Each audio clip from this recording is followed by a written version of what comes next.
High বন্ধুরা, hello বন্ধুরা। আজকে বেরিয়ে পড়লাম হনুমানজির মন্দির দর্শন করতে। কাছেই আছে, মঞ্জির বাড়ির কাছে, একদমই কাছে।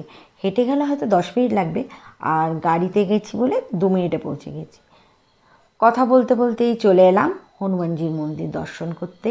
আজকে যাচ্ছে মঙ্গলবার, সেই জন্যই এসছি। মঙ্গলবার না হলেও আসতাম, আজকে একটু ভালো বিশেষ দিন, হনুমানজির পুজোর দিন, তাই চলে এলাম।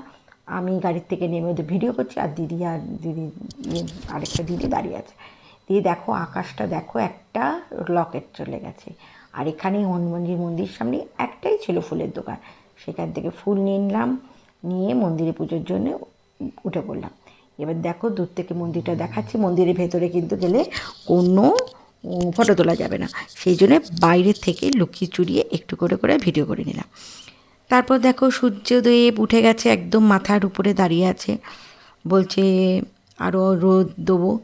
এই রোদ আর গরম কিন্তু ব্যাঙ্গালোরে এতটাই ছিল না। এবছর দেখছি প্রচণ্ড গরম পড়ে গেছে, আমাদের কলকাতার থেকে মনে হচ্ছে বেশি গরম পড়ছে এখন। আমি 3 বছর যখন এসেছিলাম তখন কিন্তু এতটা গরম ছিল না, এখন বেশ গরম। চলো মন্দিরটা তোমাদের ঘুরিয়ে ঘুরিয়ে একটু দেখিয়ে দিলাম। আর আমরাও 3বার এই মন্দিরটায় পাক খেয়ে নিলাম। পাক খাওয়ার পর মন্দির থেকে একটু সামনে গিয়ে দাঁড়ালাম, কিছু ফটো যখন তুলতে পারছি না। এখানে হনুমানজির সিঁদুর রয়েছে, সবাই পড়ছে, আমাদেরও দিদি পরিয়ে দিল। তারপর তোমার মন্দিরের সামনেরটা চলো দেখাবো, দূর থেকে গেটটা, কিন্তু মন্দিরের একদম ঠাকুরকে দেখাতে পাচ্ছি না, হনুমানজিকে।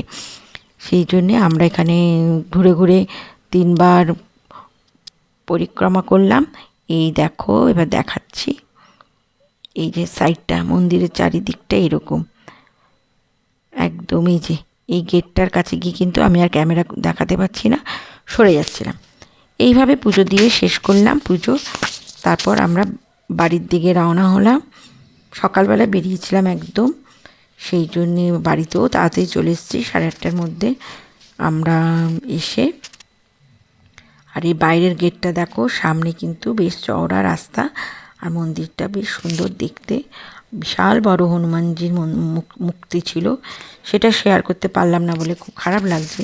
শেয়ার করলে তোমরা দেখতে পাচ্ছ, ভীষণ ভালো।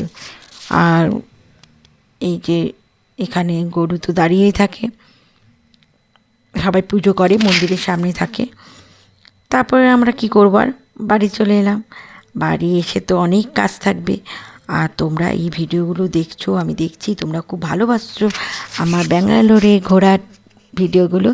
আরও আছে কি, এগুলো তোমরা দেখতে থেকো, ভিডিওগুলো দেখবে, আর দেখবে অনেক সারপ্রাইজ আছে তোমাদের জন্যে, আমাদের জন্যে, সবার জন্যে।